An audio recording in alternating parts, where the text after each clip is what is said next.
पंढरपुरामध्ये तिथला कण ना कण त्या ठिकाणी भगवंत आहे महाराज. हे कण ना कण ऐका पंढरीचे महिमान, रावोळ तितके प्रमाण, तेथील तृणाने पाषाण, तेही देव जाणावे. महाराज आमच्या इकडं मारोतराव महाराज दस्तापूरकर आमचे गुरुवर्य, म्हणजे आमच्या परंपरा तिथून आहेत. मारोतराव महाराज दस्तापुरांकरापासून रात्री आमच्या इकडचे महाराज आलते होते, त्यांच्याच परंपरेतली ती महाराज नाही. सर्वस्व त्याग केलेली माणसे महाराज. ह्यांनी घरादाराचा त्याग केला. वैराग्य मूर्ती त्या ठिकाणी त्यांना म्हटल्या जातात. आणि आहे महाराज तसंच वैराग्य. आमच्या मारोतराव महाराज दस्तापुरकरांनी महाराज एवढं वैराग्य. दीपक शेठ तुम्हाला सांगतो, महाराजांनी जी कीर्तन केली, आता कोणी म्हणत असेल कीर्तन किती आहेत आता महाराज लोकांना असून दिवसामध्ये किती कीर्तन? हा जास्तीत जास्त किती? 3च. पर ते कोण्या गाड्या कशात बसायला? हा फॉर्च्युनर, इनोवा या गाड्यांनी बसून लय झालं 3. आणि त्याच्यातही पुन्हा आल्यावर पुन्हा कीर्तन किती करायचे? अर्धा तास नाही ते 1 तास कीर्तन आहे का नाही. पण आमच्या मारोतराव महाराजांचे नियम असे होते महाराज, त्यांना एका दिवसामध्ये 14 कीर्तन करावं लागत. 14 कीर्तन एका दिवसामध्ये. आणि आणखीनही ते नियम सुरू आहेत. आमच्या भागामध्ये पूर्णा भाग, वसमत भाग, आमचा परभणी जिल्हा, त्या भागामध्ये रात्री ह्या टायमाला जर कीर्तन सुरू झालं तर उद्या 12 वाजेपर्यंत कीर्तन असतं. हा कालाच त्या ठिकाणी शेवटचा. आणि असे नियम त्यांच्याकडे, मग ते रात्रभर त्या ठिकाणी कीर्तन परंपरा चालू आहे. आणि ते नियम त्यांनी सुरू केले. म्हणजे ज्या वेळेला महाराज येतील त्यावेळेला त्यांचं कीर्तन, असं ती परंपरा सुरू आहे. मग असे जे महात्मे आहेत आणि त्या महात्म्यांनी सांगावं, महाराज पंढरपुरामध्ये जात असताना पादुका लागतात आपल्याला, थोरल्या पादुका. म्हणजे गावात येते वेळेस वारीच्या वेळेस आळंदी पंढरपूर या मार्गाने पहिले त्या ठिकाणी थोरल्या पादुकापासून पांडुरंगाचा रथ घेऊन येत होता. तिथेच महाराज त्या ठिकाणी चपला बुट काढायचे. कारण चपला बुट घालून पंढरपुरामध्ये जर आपण प्रवेश केला तर तेथील तृण आणि पाषाण तेही देव जाणावे. मग तेथील तृण, तिथलं गवत सुद्धा देव आहे. तिथली खडे ना खडे या ठिकाणी देव आहे. तिथली वाळू या ठिकाणी देव आहे. तर महाराज त्याच्यावर चपलाने कसा पाय द्यावा? नाही देता येत महाराज. हे पंढरपूरचं महात्म्य. तेथील तृण आणि पाषाण तेही देव जाणावे. हे पंढरीचं महात्म्य महाराज. आणि मग एवढं पंढरीचं महात्म्य असताना मग जगद्गुरु तुकोबाराय म्हणतात, मी दुसरीकडे जाऊच कशाला? काय करायचे मला दुसरीकडे जाण्याची? माझ्याकडे फक्त पंढरीची वारी आहे माझे घरी, अनेक न करी तीर्थव्रत. मला दुसरं काहीच करायची गरज नाहीये. कारण जे पंढरपूरला जाण्याचं पुण्य मिळते ना महाराज, पहा, वाराणसी चाली जे मासा, गोदावरी 1 दिवसा, पंढरी पाऊल परियसा, ऐसा ठसा नामाचा. ऐका पंढरपूरचं महात्म्य. पंढरपूरचं महात्म्य हे काशीला जाण्याकरता जर आपल्याला 1 महिना लागत असेल, 1 महिना तिथे काशीला राहिल्यानंतर, समजा 1 महिना जर आपण काशीला राहिलो तर ते पुण्य इथे गोदावरीला फक्त 1 दिवसात आहे. आता गोदावरी आपल्याला जवळ आहे ना, जवळ आहे गोदावरी. हा मग ही गोदावरीचं म्हणजे पैठणला जर आपण गेलो तर काशीला 1 महिना राहिल्याचं पुण्य वेगळं आणि पैठणला 1 दिवस राहिल्याचं पुण्य. म्हणजे तितकं पुण्य आपल्याला इथं 1 दिवस राहिल्यावर भेटते. कुठं? पैठणला. गोदावरी 1 दिवस. आणि त्याच्याही पुढे महाराज सांगतात, हा नुसतं पंढरी पाऊल परियसा. हा पंढरीच्या वाटेने नुसता पाऊल टाकायचा. घरातून म्हणायचं, अगं माझी पिशवी भर आणि मला पंढरीला जायचंय. जावो म्हणते पंढरी आणि यम थोर चिंता करी. आणि नुसतं पंढरपूरला जायचं म्हणलं तर यम थरथर कापते. त्याला वाटते आता हे आपलं गिराईक नाही. आता हे कोणाचं गिराईक झालं? देवाचं गिराईक झालं. माणसाने कोणाचं गिराईक व्हावं? यमाचं व्हावं का देवाचं व्हावं? यम आवडतो का देव आवडतो? यम. देव पाहिला का यम पाहिला? यम नाही पाहिला. देव कुठं पाहिला?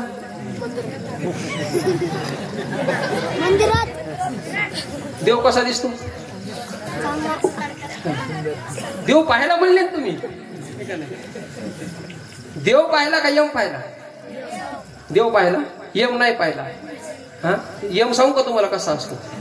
हा कसा असतो यम? बरं, देव कशावर बसून येतो? देवाचं वाहन काय? देवाचं वाहन, घोडा नाही. असं कसं बोलायचं? लग्न झालं का तुमचं? लग्न झालं तुमचं? झालं का लग्न? नाही करायचं का? हा करायचं का? ना ते म्हणे दुसऱ्याचाच मेळ लागा ना तर आमचा कुठं लावतो. महाराज देव का नाही, माणसाने कोणाचं गिराईक व्हावं?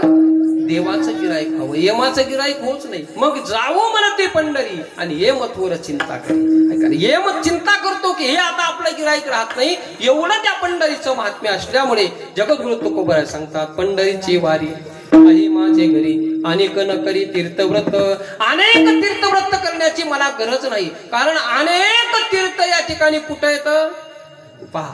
तुम्हाला सांगू का महाराज, शास्त्रामध्ये 3.5 कोटी प्रकारची पाप सांगितली. किती? 3.5 कोटी प्रकारची पाप. आणि ही 3.5 कोटी प्रकारची पाप घालवण्याकरता 3.5 कोटी तीर्थ सांगितले. तीर्थ किती? 3.5 कोटी. आणि पाप किती? 3.5 कोटी. मग 3.5 कोटी पाप घालायचे. 3.5 कोटी पाप घालवण्याकरता 3.5 कोटी तीर्थाला जावं लागतं. मग महाराज तुम्ही म्हणता 3.5 कोटी पाप बसतात कुठं?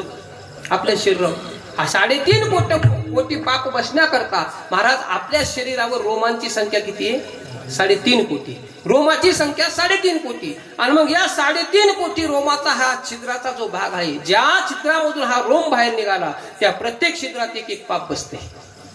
काय? प्रत्येक छिद्रामध्ये एक पाप. मग 3.5 कोटी पाप बसण्याकरता ही 3.5 कोटी छिद्रे. मग जसं जसं पाप केलं तसं तसं त्या छिद्रामध्ये जाऊन बसतं. आणि ते पाप फेडण्याकरता आपल्याला 3.5 कोटी तीर्थाला जावं लागतं. मग 3.5 कोटी तीर्थाला जाण्या इतका वेळ आपल्याकडे आहे का? नाही. मग 3.5 कोटी तीर्थाला जाण्या इतका आपल्याला वेळ नाही. मग ही 3.5 कोटी तीर्थ जर आपल्याला घडायची असतील तर त्याच्याकरता समुद्र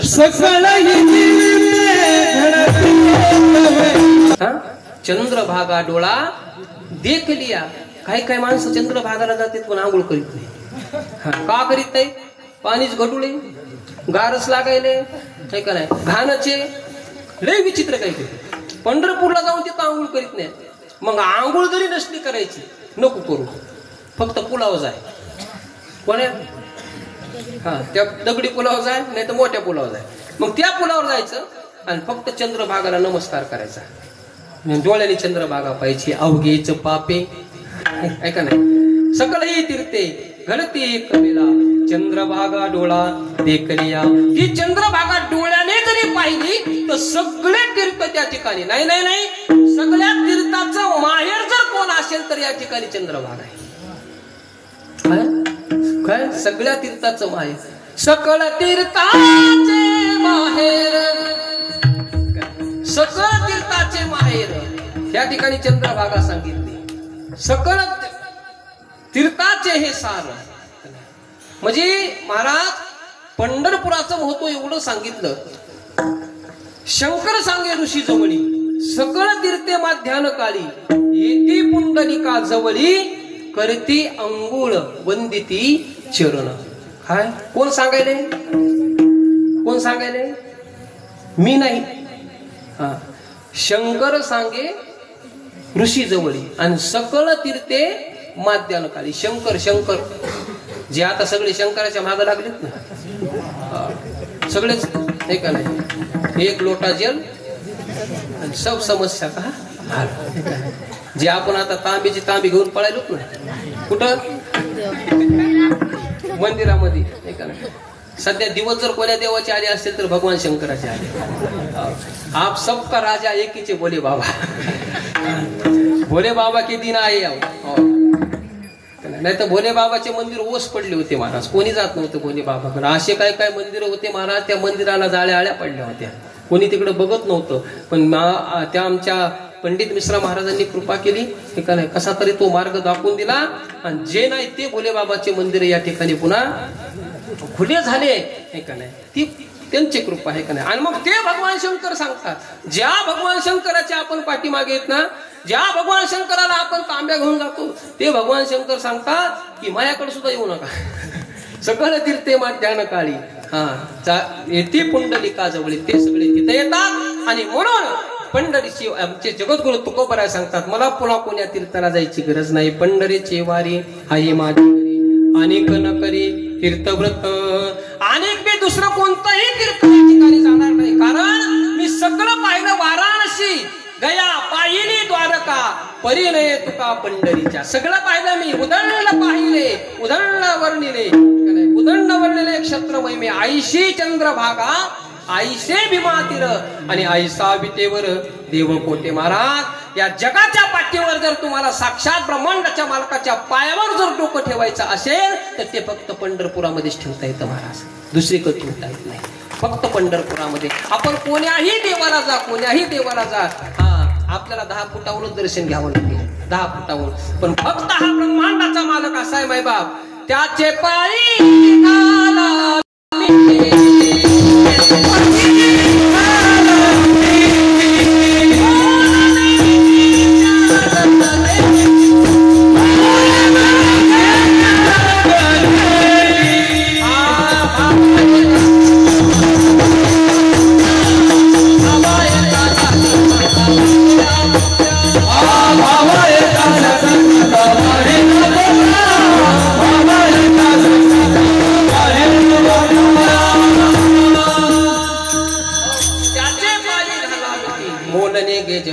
बाबा एकासाठी खांदावाही आपुल्या. महाराज, त्याच्या पायाला जाऊन आपल्याला मिठी मारता येते, एवढा पंढरपूरचा देव सोप आहे. मग दुसरीकडे जायचंच कशाला? पंढरीची वारी आहे माझे घरी, अनेक न करी तीर्थव्रत. दुसरे तीर्थ करायच नाही. मग व्रतच जर करायचं असेल तर कोणतं?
व्रत एकादशी करीन उपवासी गायीन हरणीशी मुक्ती नाम. एकादशीचं व्रत या ठिकाणी जगद्गुरु तुकोबराय सांगितलं.